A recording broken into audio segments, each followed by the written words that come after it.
Turner muffler delete install. Got the tips included.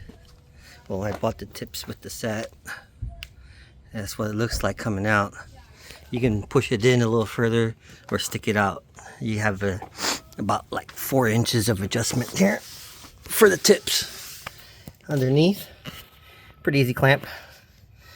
Just clamp it on real tight with the impact, and then just kind of a little bit more with just a regular wrench. Not sure if there's any pound. There's no instructions. There's I don't know if you can see it, but I plugged that hose. You got to make sure you plug it, and I just tied it up there. Got the same one over here. Plugged it. These are actually pegs from for cabinets. You know, inside the shelves. That's what I use. Some people use screws, and just tied it there. I use a crowbar to take these out and install them, and it helps. Now I'm not sure what to do with this ground, because in the factory exhaust, the ground attached to the muffler. Well, can't do it here.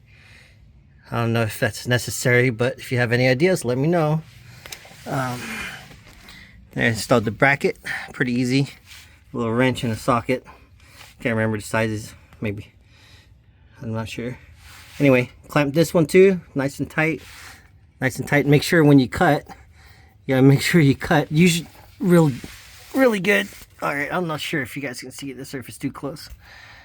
So, looking underneath the car, when I cut it, there was a bracket here from the same thing like this from the factory, and all I did was just cut maybe about 1/2 inch from it, so that way it gives me some room to adjust. There was a guy in the video where he accidentally cut it too short, probably cut it further back in, and he ended up having to weld. Anyways, next video will show me starting it up.